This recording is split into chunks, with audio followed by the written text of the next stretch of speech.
If you are building AI agent swarms like this one, stop. You are about to waste weeks of your life and hundreds of dollars in API costs. So everyone is going crazy about n8n's new AI agent to agent feature where now you can add an AI agent as a tool to this main agent. I'm about to show you why this could be the worst thing you can do to your workflows, and by the end of this video you will understand why 99% of the developers are building AI systems that will fail in production. And after watching this video, you may not use this tool at all. Let's get started. So I have created a simple AI assistant using both the old methods and the new methods. So the old way of creating supervisor multi-agent workflows was that you have a main AI agent that receives the main request, and then it has access to multiple sub workflows. That is, we add sub workflows as tools to this main agent, and then this main agent decides the next action, and then it delegates that task to the respective workflow. And each of these sub workflows contains their respective AI agents. So the AI assistant that I have built over here has three core responsibilities. First is to handle all the Google Calendar related action, like creating an event, sending an invite,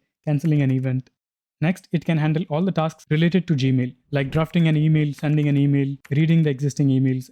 And the third task is the research. It can carry out a research on the internet, prepare a report, and then send it back to you. And for all of these three core responsibilities, we have three sub-AI agents. Those agents reside in their respective workflows, and this is the sub-workflow for email agent, this one for the research agent, and this one is for the calendar agent. So this is the old way of doing it. And with the new way, instead of adding sub-workflows as tools to this main agent, we can directly add the respective agents, like the Gmail agent, calendar agent, and research agent. It means that there will be no hop from this workflow to another workflow, and everything will execute here itself. And for email agent and calendar agent, we are using MCP to give them access to Gmail and calendar. And this is the separate workflow for MCP servers. And both of these assistants have access to this get contacts tool as well. This tool will fetch the email ID from our AI table, which contains some mock data like this, which contains the username, their email, and contact details, etc. If you want to learn how to build effective AI agents and automations, you can check out my AI Architects Pro Skool community, where I have detailed courses on n8n, on AI agents, and building end-to-end AI solutions for businesses. You will also get full technical support from me and a platform to meet and work with other AI builders in the community. Now let's try out the first workflow where we are using sub-workflows as tools for the main agent, and let's send this query. Prepare a research report on GPT-5 and email it to Alex. The main agent has received the request. It made a request to get contacts tool, got the email from the AI table, and then it made a request to research agent workflow. And the AI agent in that sub workflow is now doing all the research and preparing the final report. Once that is complete, it has made a request to email agent sub workflow, and now the AI agent in that sub workflow is drafting an email and will send it to Alex. And this is the response we received. Research report has been prepared and successfully emailed to Alex on this email. And this is the email we have received. This looks good. Now let's detach this chat message trigger from here and attach it to our second workflow where we are using AI agents as tools to the main agent. And let's add the respective tools to all of these agents. So I'll copy the MCP client from here and attach it over here. Similarly, I'll copy the MCP client for calendar and connect it as a tool over here.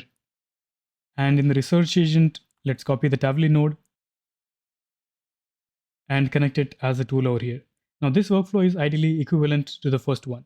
And now let's give the same query to this second workflow. Prepare a research report on GPT-5 and email it to Alex. Let's execute this. And now this main agent received the request. It fetched the email from the AI table. Then it made a request to the research agent. The research agent is now doing the research on GPT-5. It returned the response back to the main agent, and the main agent now triggered the Gmail agent. And the Gmail agent made a call to MCP server. And this is the response we received. The detailed research report on GPT-5 has been prepared and emailed to Alex.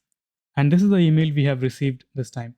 Of course, it is not well formatted, but that can be fixed. So both of these workflows are equivalent in terms of functionality, but there is a huge difference between reliability. And there are some serious drawbacks with the second approach. And let's cover each of those one by one. So the first aspect I want to cover is input control and cost optimization. Now, if you look at both of these workflows, in the first workflow, we are calling the sub workflow. And then in that sub workflow, we have the complete control over what parameters we are receiving, whether to use the AI agent at all or not. However, in the second approach, this main agent will always call the sub-agent, irrespective of whether the parameters received by this sub-agent are valid or not. So for example, if we look at the executions of email agent, so this is the query we had received. Now this is a single string coming from the main AI agent.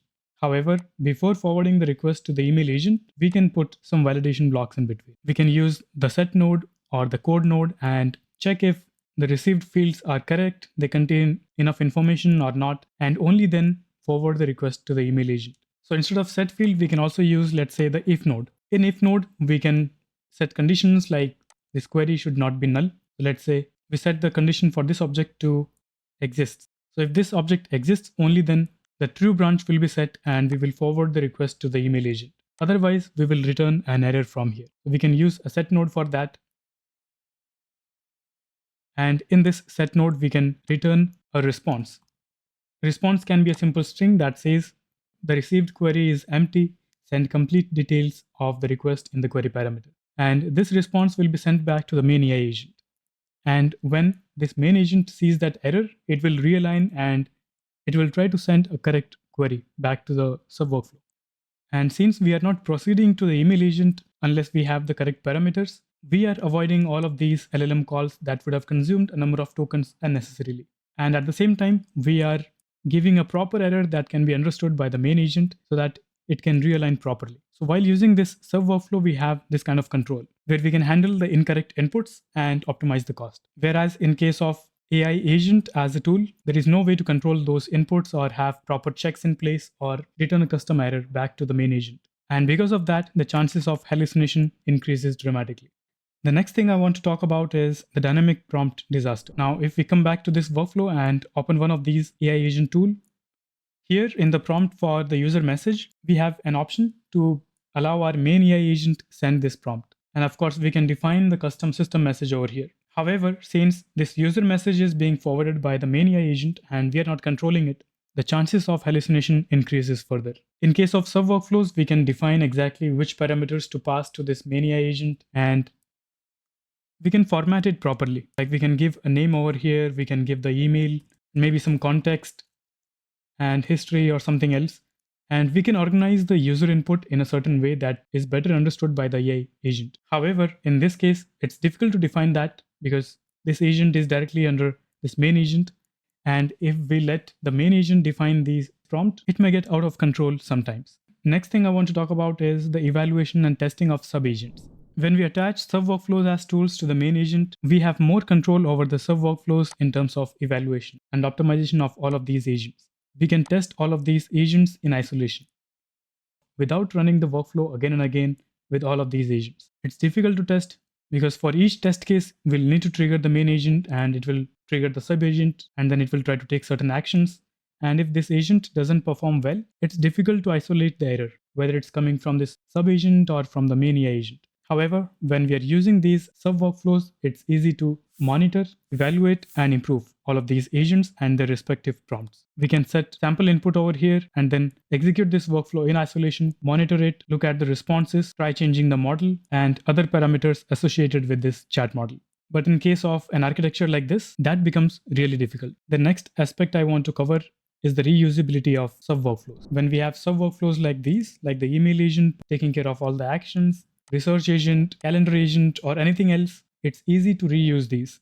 You can connect these sub-workflows as tools to multiple workflows wherever you want. However, in case of an architecture like this, there is nothing to reuse. You'll need to copy paste all of these agents if you want from this workflow to the next workflow. The next thing I want to talk about is the silent failure catastrophe. The silent failures are the ones that you won't even know about when they happen. For example, let's say the main agent asks Gmail agent to draft an email while adding people in CC, BCC, and adding some attachments, etc. Now, if some parameter goes missing or if it is not passed correctly, we don't have a way to catch it. This AI agent will simply work on it. It will try to create an email. It may be even able to complete the task partially, like drafting an email without attachments, and it will not report any failures.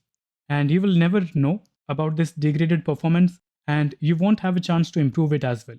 However, in case of these sub workflows, you can have all of these initial checks in place where you can catch the failures and then you can make improvements to the system. The last thing I want to talk about is maintenance and update complexity. Now, let's say after sending the Gmail, you want to log the event somewhere, or you want to take some other action. After building the system, let's say you decide to upgrade it and add more features. And now let's say you want to be notified on Slack once a calendar event is created, or let's say you want to log it somewhere and you want it to happen serially after this calendar agent. If you use this architecture, you're left with an option of creating more tools and making the prompt of this AI agent more complex and complicated. From this point onwards, your hallucination will only increase, which will degrade the reliability. However, if you're using sub workflows like these, you can take as many actions you want over here. You can send it to Slack or anywhere else. You can log it anywhere you want without impacting your main workflow. You won't need to test this workflow again and again thoroughly when you make changes to your sub workflows, and this won't impact the prompt or the performance of your main AI agent. It's just that you're increasing the number of actions performed in this sub workflow. And because of all of these factors, using sub workflows as tools for this main AI agent remains the preferred approach instead of using AI agent directly as a tool. When should you use these direct AI agents as tools? You can use them for personal experiments. Let's say you want to prototype something, and if you want to learn how agents interact, and if you want to create some impressive demos where reliability is not a factor, then you can surely use these. Otherwise, if you are building assistants or AI agents that you can rely on, or if you're building solutions for businesses or long-term projects, then sub workflows is the approach you should take. This will enable you to create reliable workflows in the long run. You can get all of these workflows in my free Skool community. You can go there, download it, and you can play and try out things on your own. If you found the video useful, don't forget to subscribe the channel. Thanks for watching, and I'll see you in the next one.